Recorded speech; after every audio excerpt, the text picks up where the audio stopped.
नमस्कार, सवाल आपका देख रहे हैं आप और आपके साथ मैं हूं शाहबाज खान। देश का एकमात्र ऐसा चैनल जो देता है आपको वो मंच जहां पर आप कर सकते हैं सीधा सत्ता से सवाल। जी हां, देश के नए संसद भवन का 28 मई को उद्घाटन होगा। प्रधानमंत्री नरेंद्र मोदी इस भवन का उद्घाटन करेंगे। लेकिन अब इस खूबसूरत बिल्डिंग को लेकर देश में सियासत छिड़ गई है।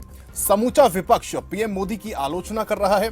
20 विपक्षी दलों ने उद्घाटन समारोह के बहिष्कार का ऐलान कर दिया है। संसद की नई बिल्डिंग से जुड़ा हालिया विवाद के ट्वीट के बाद शुरू हुआ, जिसमें कहा गया कि इस बिल्डिंग का उद्घाटन पीएम नहीं बल्कि राष्ट्रपति द्रौपदी मुर्मू को करना चाहिए। यह ट्वीट कांग्रेस नेता राहुल गांधी ने 21 मई को किया था। अब यह लगभग तय हो चुका है कि लोकतंत्र का मंदिर कहे जाने वाली संसद के नए भवन के उद्घाटन समारोह में करीब करीब समूचा विपक्ष गायब रहेगा। 19 विपक्षी दलों ने बुधवार की सुबह बाकायदा घोषणा कर दी थी कि वो रविवार को होने वाले समारोह का बहिष्कार करने वाले हैं। कारण यह है कि संसद भवन का उद्घाटन प्रधानमंत्री मोदी के हाथों करना तय किया गया है, जबकि विपक्षी दलों के मुताबिक यह काम राष्ट्रपति के हाथों होना चाहिए। विपक्षी दलों का कहना है कि प्रधानमंत्री सदन का हिस्सा और शासन प्रमुख होने के नाते अक्सर विपक्ष के निशाने पर रहते हैं और उन्हें उस तरह के निर्विवाद हैसियत हासिल नहीं होती जो कि संवैधानिक प्रमुख होने के नाते राष्ट्रपति को प्राप्त होती है। लेकिन यहाँ बड़ा सवाल यह है कि इस सुझाव पर विपक्ष को सामान्य स्थिति में कितना जोर देना चाहिए था। क्या इसे सीमा तक खींचना जरूरी था? उस आधार पर समारोह का ही बहिष्कार कर दिया जाए। वही हेमंत बिस्वा शर्मा ने कहा कि बीते 9 सालों में गैर बीजेपी शासित 5 राज्यों ने नई विधानसभा का शिलान्यास उद्घाटन किया है। इन सभी का उद्घाटन मुख्यमंत्री या फिर पार्टी अध्यक्ष ने किया है। किसी भी आयोजन में राज्यपाल या फिर राष्ट्रपति को आमंत्रित तक नहीं किया गया। इस दौरान उन्होंने 2014 में असम विधानसभा के शिलान्यास का भी जिक्र किया। इसके अलावा झारखंड, आंध्र प्रदेश, छत्तीसगढ़ और तेलंगाना का भी उन्होंने जिक्र किया है। बीजेपी ने कहा कि बॉयकॉट विपक्ष का एक बड़ा ढोंग है। इसके अलावा राजीव गांधी, इंदिरा गांधी के दौर की भी वो 2 मौके गिनाए। इस तरह कुल 7 घटनाओं का जिक्र कर बीजेपी ने विपक्ष पर हमला बोला है।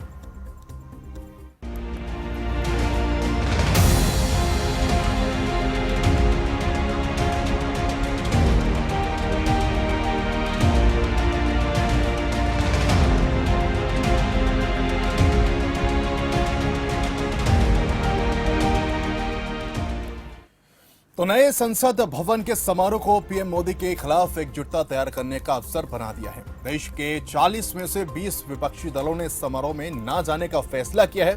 इसमें कांग्रेस से लेकर NCP, RJD, NCP, PDP, national conference, JDS, left, JMM और जेडीयू, आम आदमी पार्टी समेत अन्य विपक्षी दल शामिल हैं। एक तरफ जहां देश में 40 में से 20 विपक्षी दल मोदी सरकार के विरोध में खड़े हैं, तो वहीं अब इस मामले में एनडीए को इन विपक्षी दलों का साथ भी मिला है। ओडिशा के सीएम नवीन पटनायक की पार्टी बीजेटी से लेकर आंध्र प्रदेश की वाईएसआरसीपी, मायावती की पार्टी बसपा और पंजाब की शिरोमणि अकाली दल ने संसद भवन के उद्घाटन में शामिल होने का ऐलान किया है। इसे मोदी सरकार के लिए विपक्षी एकता के संकट के सामने एक राहत के तौर पर भी देखा जा रहा है। हालांकि कांग्रेस समेत कई विपक्षी दलों ने उद्घाटन की तारीख पर भी सवाल उठाए हैं। 28 मई को वीर सावरकर की जयंती है। उनका जन्म जो है 28 मई 1883 को हुआ था। इस साल 28 मई को उनकी 140वीं जयंती मनाई जाएगी। अब ये देखने वाली बात होगी कि क्या ये महज जो है संयोग है या फिर नए संसद भवन का उद्घाटन वीर सावरकर की जयंती पर हो रहा है या फिर एक सुनियोजित है। तो चलिए सवाल आपका मैं करेंगे सवाल। सबसे पहले नजर डालते हैं उन सवालों पर।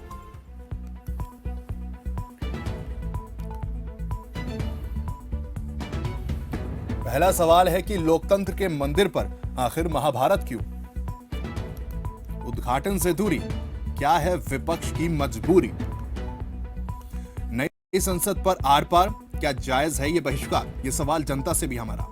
संसद पर कलेश विपक्षी एकता का संदेश है, क्या 2024 का संदेश दिया जा रहा है? तो ये तमाम सवाल है जिनके इर्द गिर्द पूरी ये चर्चा की जाएगी और सत्ता में बैठे नुमाइंदों से पूछेंगे कि आखिर उनका इसमें क्या रुख है और विपक्ष में बैठे भी नुमाइंदों से पूछेंगे कि आखिर क्या वजह है जो इसका बहिष्कार कर रहे हैं और उद्घाटन समारोह में शामिल नहीं हो रहे हैं। तो तमाम सवाल हैं, सीधा करेंगे, लेकिन आपके जहन में क्या सवाल है? जो नंबर आपकी टीवी स्क्रीन पर फ्लैश हो रहे हैं, इनके माध्यम से आप हमसे वो पूछ सकते हैं। हम वो माध्यम बनेंगे जब आप सत्ता में बैठे नुमाइंदों से पूछेंगे और सत्ता पक्ष से, विपक्ष से हम वो तमाम सवाल करेंगे। तो वो नंबर है जिनके माध्यम से आप सवाल कर सकते हैं।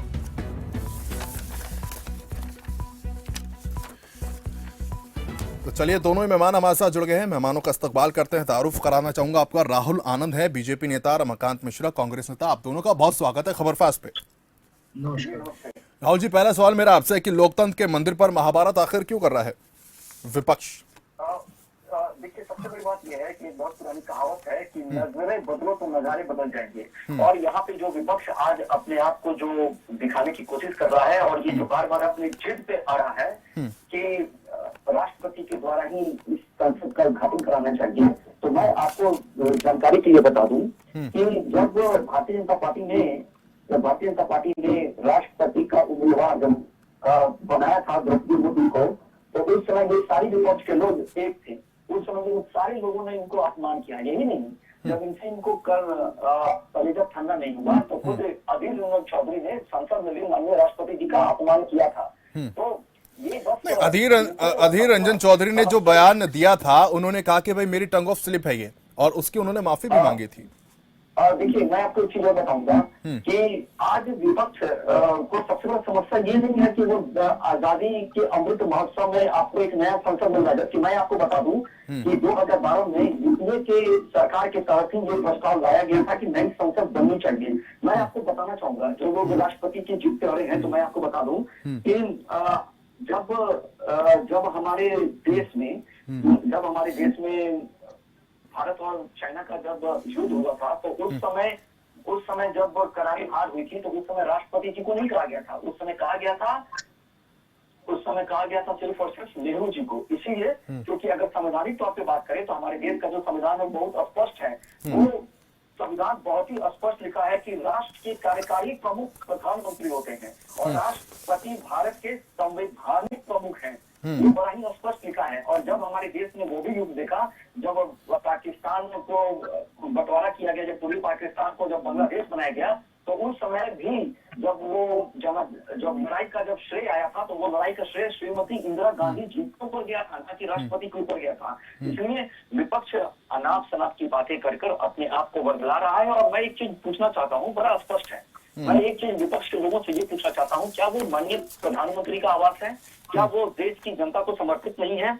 या फिर इस देश की लोकतंत्र की मंदिर की जो आप बात करते हैं, आप अभी बहिष्कार कर रहे हैं, चलो सही, लेकिन क्या आप दोबारा उस संसद में कदम नहीं रखेंगे? क्या वो देश की सार्वजनिक संपत्ति नहीं है? या फिर लोकतंत्र की जो दुहाई देते हैं, मैं उनसे भी एक बड़ा ही स्पष्ट ये सवाल पूछना चाहता हूँ कि मुझे एक बात बताइए, जिसको जनता ने निर्वाचित कर भेजा है, मालिक वही होता है। और इनके विपक्ष के समाजवादी पार्टी के ही रामगोपाल यादव जी ने एक बयान दिया है, जिसमें उन्होंने कहा है कि संसदीय लोकतंत्र का असली अधिकार प्रधानमंत्री के पास होता है। ये रामगोपाल जी ने सपा के नेता हैं, उन्होंने ये बयान दिया है, 2 दिन पहले का ये बयान है। मैं आपको एक बात और बता दूं, जो हलचल मची हुई है, जो 1927 की अगर हम बात करें, जब अंग्रेज जब इसका उद्घाटन कर रहे हैं, तो खुद नेहरू जी के पिताजी वहां पे उपस्थित थे, मोतीलाल नेहरू जी।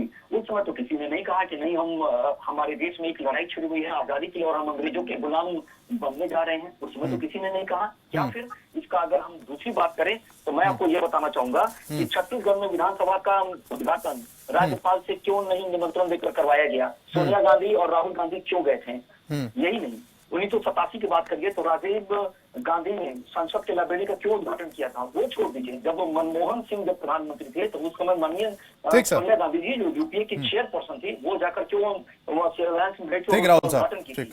इसलिए अगर तर्क की बात की जाए तो तार्किक होनी चाहिए, ना कि ऐसी बातें की जाए और एक चिढ़ के नाते जवाब ले लेते हैं। तो वो बार बार माननीय प्रधानमंत्री जी को रोकना चाहते हैं। लेकिन मैं आपको बता दूं, सम्मानित जनता को आपके चैनल के माध्यम से मैं ये भी बताना चाहता हूँ कि विपक्ष का मुखौटा उजागर हो चुका है और जनता जनार्दन देख चुकी है कि विपक्ष के पास कोई मुद्दा नहीं है। वो इस प्रकार की बातें करके लाता है। ठीक, रमाकांत जी से जवाब ले लेता हूँ। ठीक, रमाकांत जी जवाब दीजिए, उद्घाटन से दूरी क्या है विपक्ष की मजबूरी? एक सवाल ये, और जिस तरीके से यहाँ पर राहुल ने तमाम सवाल खड़े करे, छत्तीसगढ़ का उन्होंने जिक्र करा और 18 जनवरी 1927 का भी उन्होंने जिक्र करा, जब लॉर्ड इरविन ने वहां पर उद्घाटन किया था। जी सवाल साहब, मैं आनंद जी की बात बड़ी ध्यान से सुन रहा था जी, और हमारे मित्र इनको शायद ये जानकारी नहीं है कि जो देश का जो संसद है वो देश की है, जो संसद है वो देश की है। राष्ट्रपति देश का प्रमुख होता है और राष्ट्रपति का चुनाव होता है, राष्ट्रपति चुनकर आता है, राष्ट्रपति मनोनीत होकर के नहीं आता है। राष्ट्रपति किसी पार्टी का और किसी प्रदेश का नहीं होता है, वो भारतवर्ष का राष्ट्रपति होता है। संसद भवन भारतवर्ष का संसद भवन है, भारतवर्ष की तरह। आनंद जी सुन लीजिए ध्यान से, मैं आपकी बात सुन रहा था, आप फिर कह दीजिएगा। ये संसद देश की, और संसद चलाने का अधिकार लोकसभा या राज्यसभा, दोनों का अधिकार, दोनों के चलाने का अधिकार और संसद सत्र अवसान करने का अधिकार दोनों राष्ट्रपति के पास मौजूद है। राष्ट्रपति के ही बुलाने पर संसद चलती है, राष्ट्रपति के ही कहने पर संसद का अवसान होता है। इसलिए संसद भवन की जो गरिमा है और संसद भवन की जो महत्ता है वो राष्ट्रपति जी के साथ संबंध है। और जैसा अभी आनंद जी हमारे कह रहे थे कि राष्ट्रपति का चुनाव हो रहा था तो विपक्ष के लोग ये विरोध कर रहे थे, तो इनके कहने का मतलब कि लोकतंत्र को समाप्त कर दिया जाए भारतवर्ष में क्या? अगर राष्ट्रपति का चुनाव हो रहा है तो राष्ट्रपति का दूसरा कैंडिडेट भी राष्ट्रपति के सामने चुनाव लड़ रहा है।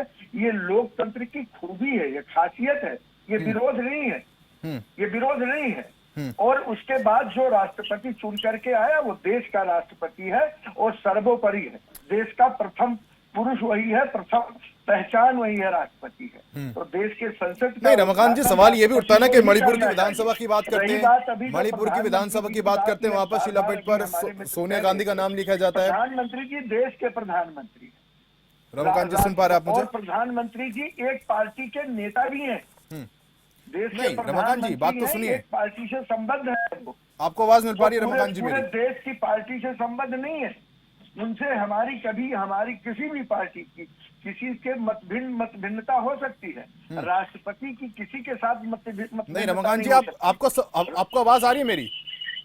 आपकी आवाज मुझे आ रही है जी। रमाकांत जी सवाल ये है कि मणिपुर की अगर बात कर ले, छत्तीसगढ़ की बात कर ले, ठीक है, हेमंत बिस्वा ने तमाम सवाल गिनाए हैं, उन्होंने तमाम चीजों को जो है सामने रखा है और कहा कि भाई शिलापीठ पर सोनिया गांधी का नाम क्यों, वहां के राज्यपाल का नाम क्यों नहीं? मैं आपको उसी बात पे आ रहा हूँ। अभी हमारे मित्र कह रहे थे छत्तीसगढ़, मणिपुर और वहाँ की बात कर रहे थे, हमारे मित्र को ये बात सुनाई पड़ रही होगी और उसका जवाब आप उनसे पूछ लीजिएगा।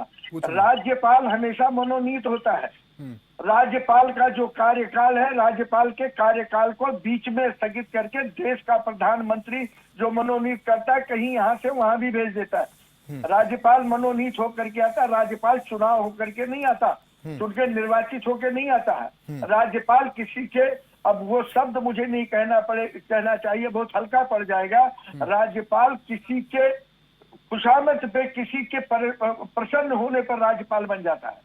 राज्यपाल की कोई कैटेगरी इस तरह के नहीं कि राज्यपाल चुनाव जीत करके आया हुआ है। राज्यपाल तो राष्ट्रपति भी तो चुनाव जीत कर आए, किया हुआ है, राष्ट्रपति भी तो चुनाव जीत कर आए ना, राज्यपाल बीच में हटा दिया जाता है। ये प्रधानमंत्री की राष्ट्रपति भी तो चुनाव जीत कर ही आए ना। कितने राज्यपालों की रमाकांत जी है हमारे प्रधानमंत्री जी ने, ये सबके सामने है।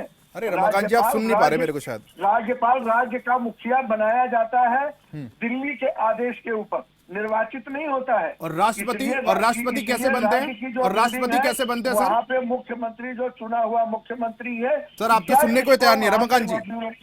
रमाकांत जी आप मुझे सुन पा रहे हैं? आपको आवाज मिल पा रही है मेरी? हमारे लोकसभा की भी मर्यादा, लोकसभा के भी राष्ट्रपति के बाद अगर लोकसभा पे और विधायक किसी का अधिकार है तो लोकसभा स्पीकर का है। राज्यपाल तो वहां पे चुन के नहीं जाता है ना भाई।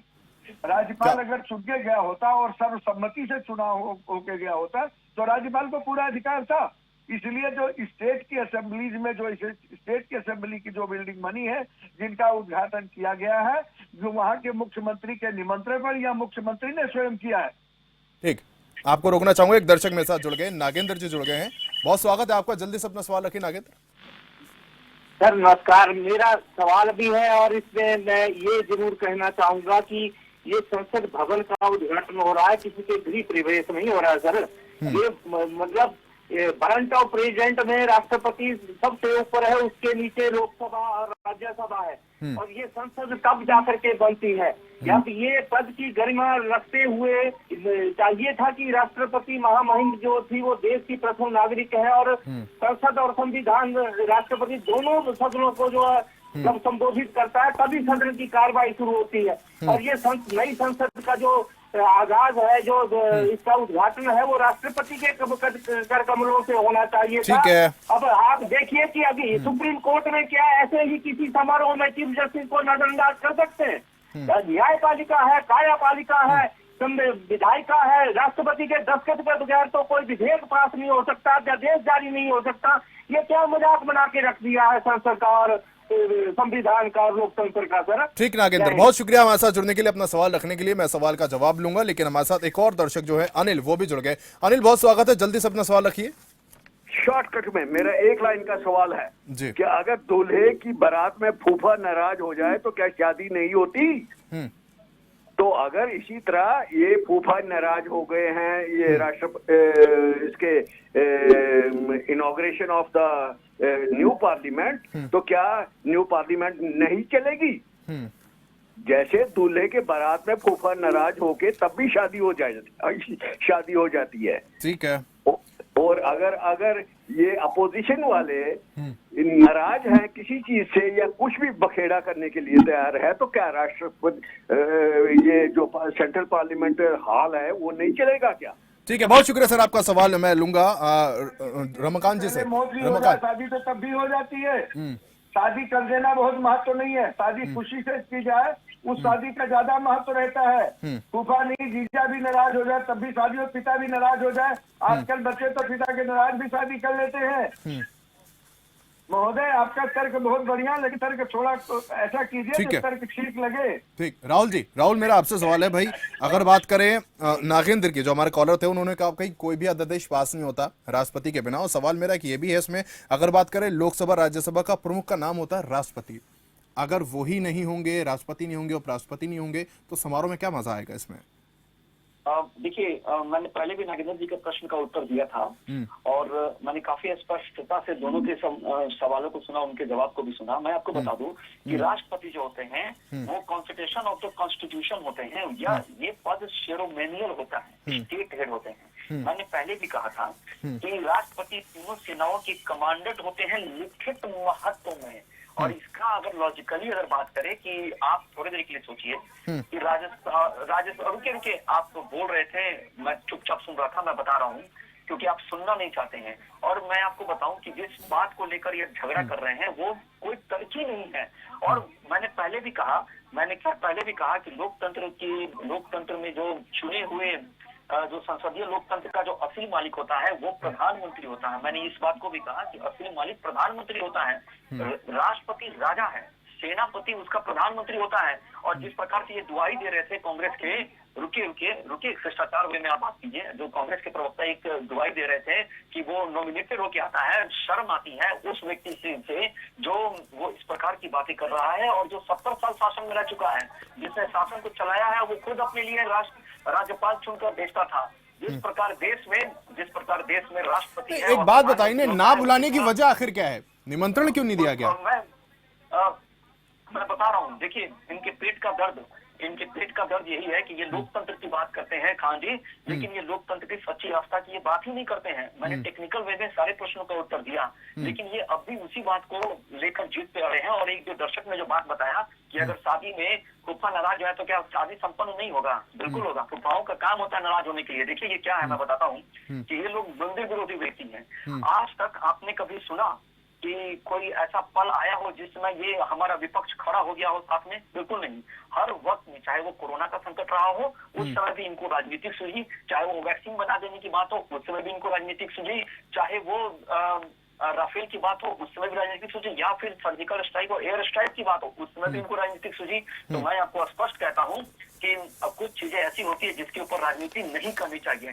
संसद भवन किसी एक विशेष पार्टी का नहीं है, किसी एक व्यक्ति का नहीं है जिसको देश जनता सत्ता सौंपेगी। ठीक है, तो राहुल, कहीं ना कहीं माना जाए जिस तरीके से यहाँ पर, जिस तरीके से हम देख रहे हैं संसद पर कलेश हो रहा है, विपक्ष की एकता का संदेश है कहीं ना कहीं, 20 गुट एक साथ हो गए। ये आप कह सकते हैं कि जो गुटबाजी जो 2024 को लेकर हो रही है कि हम नेता तो हम नेता वाली बात, वो यही यहाँ स्पष्ट नजर आ रहा है। जबकि दिल्ली के अध्यादेश की अगर आप बात करेंगे तो आर्टिकल 239AA में ये स्पष्ट लिखा हुआ है कि कोई भी सरकार दिल्ली के अंदर बनेगी तो उसका आधिकारिक तौर पर मालिक एलजी होगा। लेकिन ये लोग बस बयानबाजी कर रहे हैं और बयानबाजी करके अपने, ठीक है, सिर्फ बयानबाजी कर रहे हैं, ठीक है, कोशिश कर रहे हैं। और मैं एक चीज और बोलना चाहूंगा खान, जी। संविधान की बात करते हैं, ये लोग को तो खतरे की बात करते हैं, इनको खुद संविधान पर भरोसा है। मैंने आर्टिकल 239A बताया, उसको पढ़ने की आवश्यकता है, उसमें स्पष्ट लिखा हुआ है। और ये पीवी नरसिम्हा राव की जब सरकार आई थी उस समय भी इस अध्यादेश को जब लाया गया था, और जब दिल्ली को विधानसभा मिला था उस समय भी ये बात की गई थी, लेकिन इनको उस पर भरोसा नहीं है। ठीक सर, माफी चाहूंगा, वक्त की कमी है। ठीक, वक्त की कमी है। रमाकांत जी हमारे साथ जुड़े हुए। रमाकांत जी 10 सेकंड दे रहा हूं आपको। सवाल मेरा ये है कि भाई जिस तरीके से सब पर विपक्ष एकजुट दिखाई दे रहा है, क्या ये 2024 की तैयारी की जा रही है? सर 10 सेकंड आपके पास, माफ कीजिएगा, वक्त की कमी है। जो सारी कैलकुलेशन निकाल करके, जो डाटा निकाल करके इतनी बातें करें, संविधान फाजीकरण और ये और वो सारी बातें, ये लफाजी अगर छोड़ करके राष्ट्रपति को, क्या राष्ट्रपति को देश का प्रथम नागरिक नहीं मानते? राष्ट्रपति का अधिकार नहीं, और उस राष्ट्रपति को, जिस राष्ट्रपति को कहकर के लाए थे एक दलित, एक आदिवासी, एक महिला, जो ये कहकर, अगर उसके हाथों उसका उद्घाटन हो जाए तो क्या इतना है? राष्ट्रपति का सम्मान करना क्या इनको अच्छा नहीं लगता? या राष्ट्रपति को इसके लायक नहीं समझते? या प्रधानमंत्री को राष्ट्रपति से बड़ा समझते हैं? ये नहीं, आपके कांग्रेस के नेता प्रमोद जी, ठीक है रमाकांत जी, आपके कांग्रेस के नेता प्रमोद जी वो कहते कि भाई प्रधानमंत्री नहीं करेंगे तो क्या पाकिस्तान के प्रधानमंत्री उद्घाटन करेंगे? नहीं तो हिंदुस्तान के राष्ट्रपति नहीं है क्या? प्रधानमंत्री पाकिस्तान का कैसे जाएगा? कांग्रेस के तो अपने खिलाफ हो रहे ना सर, सवाल तो ये है, कांग्रेस के अपने खिलाफ हो रहे। इंग्लैंड का प्रधानमंत्री पाकिस्तान के क्यों आ जाएगा? हमारे देश में राष्ट्रपति है ना, हमारे देश में राष्ट्रपति है, और योग्य महिला है। दूसरी बात जो कह रहे थे आदिवासी है, महिला है, एक तो सम्मान हो जाएगा। चलिए, बहुत शुक्रिया आप दोनों का हमारे साथ इस चर्चा में शामिल होने का। तो सुना आपने, सत्ता और पक्ष का अपना अपना पक्ष यहां पर रखा जा रहा है, लेकिन देखने वाली बात है जिस तरीके से 20 दल जो है एक साथ दिखाई दे रहे हैं, वही अगर 19 दलों की बात करते हैं तो वो बीजेपी के साथ खड़े हैं। देखने वाली बात है कि 28 मई को क्या दिशा और दशा देखने को मिलती है। मेरे साथ इस खास कार्यक्रम में सिर्फ इतना ही। नमस्कार।